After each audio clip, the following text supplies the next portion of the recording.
Udah datang semua kita.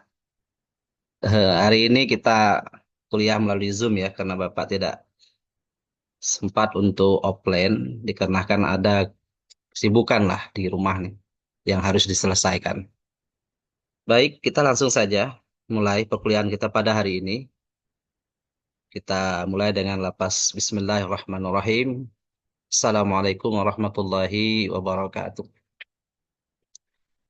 Dadah kalimat yang paling mulia, pengantar perkuliahan kita ini, kecuali rasa syukur kita kepada Allah Subhanahu wa taala atas limpahan nikmat taufik dan hidayahnya. Allah pertemukan kita melalui dunia maya nih ya, melalui Zoom ini. Kemudian selawat berserta salam tidak lupa senantiasa kita aturkan untuk uswatun hasanah kita Rasulullah Nabi Muhammad SAW dengan selawat Allahumma salli ala sayyidina Muhammad wa ala ali sayyidina Muhammad wa barik wasallim. Baik, mahasiswa dan mahasiswi, kemarin kita sudah membahas mengenai fikih ibadah ini. Pengertian fikih ibadah, objek kajiannya, sampai kita membahas mengenai taharuh. Dan pada pertemuan yang ketiga ini, kita membahas tentang wudhu. Yang mana tema kita pada hari ini yaitu membahas tentang wudhu dalam syariat Islam. Wudhu dalam syariat Islam. Tentu wudhu ini, ya sepengetahuan kita kan, kita menganggap bahwa wudhu ini pelaksanaan pengambilan air yang apa nama yang dibuatkan ke diri kita, ya dibasahkan ke diri kita dengan tempat-tempat tertentu. Atau wudhu ini untuk pelaksanaan ibadah gitu, pengetahuan kita kan. Tetapi wudhu itu ada asalnya secara bahasa, secara etimologi ya. Ah, wudhu ini bukan sekedar hanya untuk kita beribadah saja kepada Allah. Tetapi setiap kita melaksanakan apapun bentuk kegiatan, itu Nabi sudah menganjurkan kita utamakan dengan wudhu. Nah, itu sunnah. Jadi kita langsung saja. Di sini Bapak sudah menyiapkan slide yang mana kita membahas pertama pengertian wudhu. Pengertian wudhu. Jadi wudhu ini selain dari untuk kita melaksanakan ibadah kepada Allah Subhanahu wa taala, akan tetapi wudhu ini juga untuk setiap persoalan kita dalam kehidupan ini, utamakan dengan wudhu.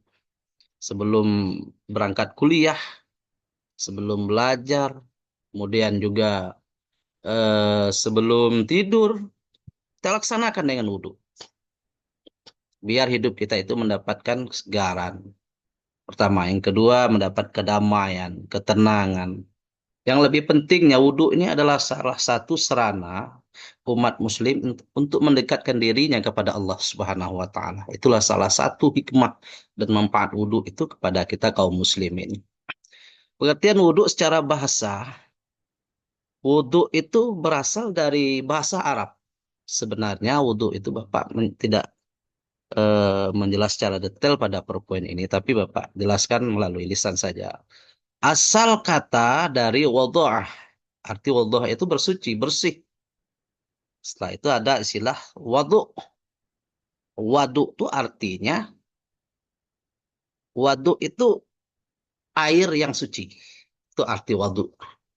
Kemudian ada pula istilah berikutnya wudu. Wudu itu perbuatannya, pelaksanaannya. Wadu adalah air, tentunya air yang bersih, yang suci, yang bisa untuk berwudu. Yang kita katakan dengan air yang bersih, air yang suci dan menyucikan itu. Itu yang dikatakan dengan wadu, bukan waduk sungai. Kalau waduk sungai lain. Ini wadu itu dalam istilah bahasa Arabnya bersih. Itu air yang bersih. Kemudian wudu baru perbuatannya. Orang mengambil air wudu, melaksanakan proses mengambil air wudu itu disebutkan dengan wudu. Kemudian pengertian wudu itu secara syariat, yaitu suatu bentuk peribadatan kita kepada Allah Subhanahu wa taala dengan mensucikan anggota badan tertentu dengan tata cara khusus menurut syariat. Jadi rupanya pengertian wudhu ini secara syariat itu ya sebagai peribadatan hamba kepada Allah Subhanahu wa taala dengan mensucikan diri kita ini dengan ya tata cara yang sudah ditentukan oleh syariat kita. Nah, tentunya kan rukun wudhu itu kan kita sudah tahu lah. Nanti di slide berikutnya Bapak bahas. Kemudian wudhu ini bukan hanya perkataan ulama, bukan hanya ketetapan ulama, bukan hanya perintah orang-orang yang terdahulu, kaum kaum muslimin terdahulu, bukan. Wudhu ini memang Allah perintahkan di dalam Al-Quran surah Al-Maidah ayat 6. Allah berfirman, A'udzubillahi minasyaitonirrajim. Bismillahirrahmanirrahim. Ya ayyuhalladzina amanu idza kuntum ilas shalah. Ini dalam surah Al-Maidah ayat 6 Allah berfirman. Wahai orang-orang yang beriman, apabila kamu ingin salat, idza kuntum ila shalah faghsilu wujuhakum wa aydikum ilal marafiq. Maka basuhlah wajahmu terlebih dahulu. Kenapa wajah harus dibasuh? Umpamanya saudara dan saudari berangkat dari rumah datang ke kampus, ya, itu berapa jauh dari rumah ke kampus? Tentu banyak debu-debu nempel di muka, di wajah kan. Apalagi yang cewek pakai apa sticking care apa namanya itu. Kan mudah sekali itu debu-debu nempel di wajahnya itu. Makanya Allah anjurkan kita itu eh, senantiasa untuk berwudu. Nah, Allah itu suka kepada diri kita yang bersih, yang suci. Innallaha yuhibbut tawwabina, yuhibbul mutatahhirun. Allah benci pada orang-orang yang bertobat dan orang-orang yang mensucikan dirinya. Jauh kan perjalanan dari rumah ke kampus, maka Allah perintahkan kita untuk basuh wajahmu dulu. Kemudian wa aidikum ilal marafiq, basuh kedua tanganmu. Kedua tanganmu dari telapak tangan hingga siku-siku. Bukan dari siku ke telapak tangan. Ini kebanyakan fakta di lapangan yang kita lihat. Bahwa kadang sedih kita, orang-orang yang sudah tua, sudah dewasa. Cara ngambil air uduknya tidak benar. Nah, ini tugas kita selaku mahasiswa, kaum yang sudah diintelektualkan melalui dunia akademisi ini, ya kita harus tahu. Karena ini perintah Allah. Mengambil air uduk itu wa aidikum ilal marafiq, dari telapak tangan hingga ke siku-siku. Bukan dari siku-siku ke telapak tangan. Itu salah. Ini surah Al-Maidah ayat 6. Mari kita koreksi kembali dalam Al-Quran. Kita lihat. Kita lihat kembali. Kemudian seterusnya. Wamsahu biru'usikum wa arjulakum ilal ka'bain. Kita usah apa namanya sapu kepala kita. Kita sapu kepala kita, kemudian wa arjulakum ilal ka'bain. Kemudian kita basuh kaki, kedua kaki kita hingga mata kaki. Nah itu. Itu dalilnya menurut Al-Quran. Allah perintah kita untuk senantiasa berwudu. Kemudian tidak hanya Al-Quran, Rasul pun juga sudah menjelaskan kepada kita di dalam hadisnya. La tuqbalus solata. Solatu min ahdatha hatta yatawaddu'a. Allah tidak menerima solat seseorang yang di antara kamu bila ia sedang berhadas. Kapan Allah terima solat orang mukmin? Hatta yatawaddu'a, hingga sampai ia berwudu. Kalau dia belum berwudu, masih berhadas, dia sholat, Allah tidak terima. Kapan dia terima? Hatta yatawadda'a, hingga sampai ia berwudu baru Allah terima. Kemudian ijma' juga mensepakati bahwa rukun wudu, sunnah wudu tidak bisa dibantahkan lagi. Nah, sejak dahulu ijma' ulama sudah mempatenkan sintaksis tahap-tahapan yang dikatakan dahulu, yang dihulukan, kemudian dikemudiankan itu tidak bisa dibantahkan lagi. Karena ulama sudah sepakat semuanya. Paling-paling ada perbedaan menyapu kepala, ada yang sampai ke leher, itu tidak masalah. Yang penting tidak ada berubah. Perubahan dalam arti bagaimana? Yang dahulu didahulukan, yang kemudian dikemudiankan. Kemudian seterusnya, ada rukun wudhu, yaitu 6. Pertama niat, tentu segala sesuatu itu disertai dengan niat. Nama amalu biniat. Apapun bentuk, ya, biar lebih efektif dan efisien hasilnya, perencanaan dan tujuan itu sesuai, dengan pelaksanaannya itu sesuai, itu kita harus mempunyai niat terlebih dahulu. Kemudian kita membasuh muka, membasuh kedua telapak tangan, membasuh sebagian kepala, membasuh kedua kaki, membasuh kemudian apa namanya tata tertib tadi yang dulu dahulukan kemudian dikemudiankan. Seterusnya ada 10 syarat wudhu. Tentu yang pertama Islam. Kalau non Muslim mana ada berwudhu? Paling dia sekedar mencuci muka biasa kan. Kemudian tamyiz. Tamyiz itu orang-orang yang sudah bisa mengenal baik dan buruk. Itu tamyiz, orang yang sudah berakal. Wajib berwudhu. Apalagi sebelum ia melaksanakan ibadah. Kemudian bersih dari haid dan nifas bagi perempuan. Kemudian bersih dari sesuatu yang menghalangi air meresap ke kulit.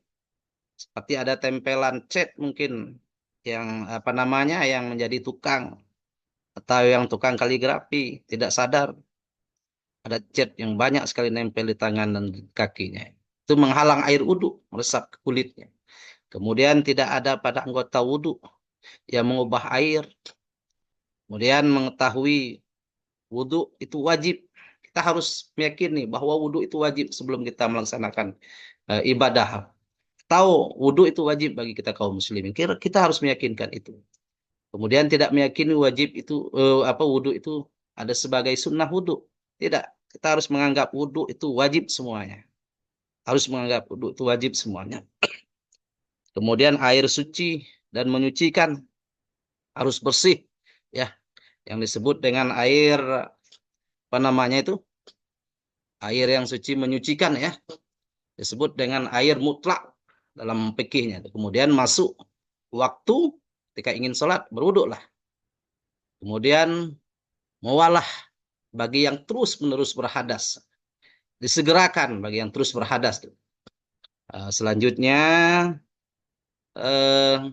yang membatalkan wudhu. Apapun yang keluar dari salah satu kedua hal yaitu kubul dan dubur itu batal wudhu. Kemudian hilangnya akal atau tertidur lelap dalam 2 hal. Ada yang tidurnya terlelap biasa tapi tidak merubahkan posisinya.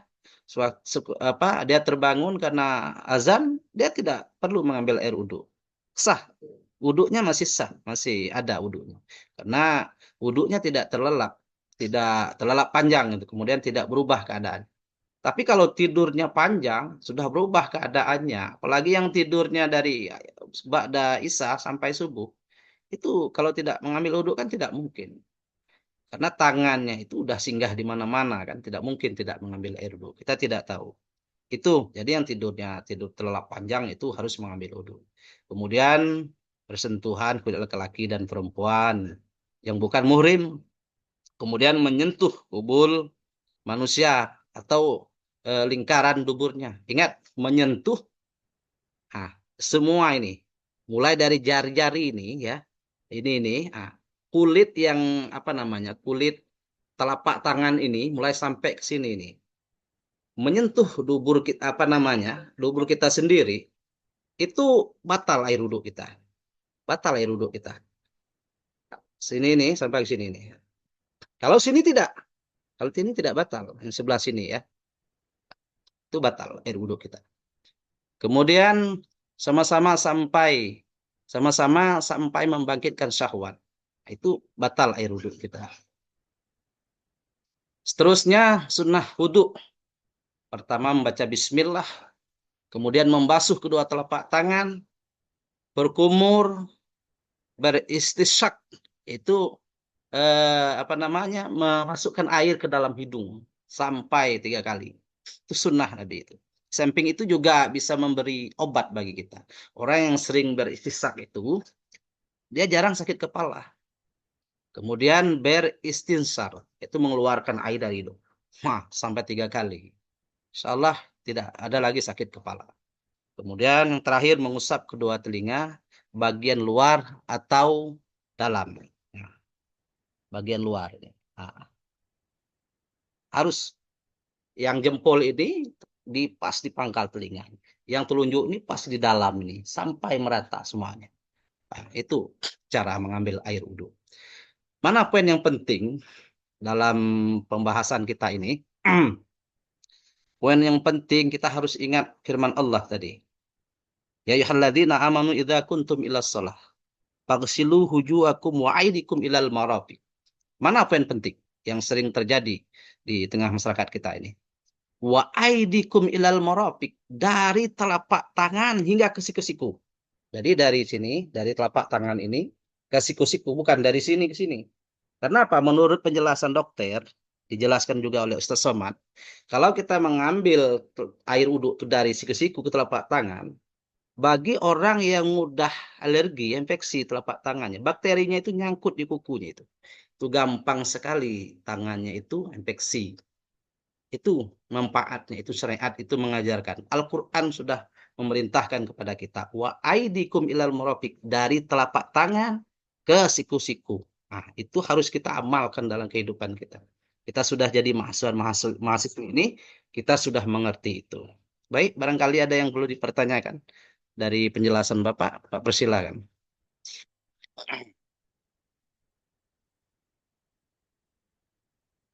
Nah, kalau tidak ada, Bapak tutup pertemuan kita pada hari ini.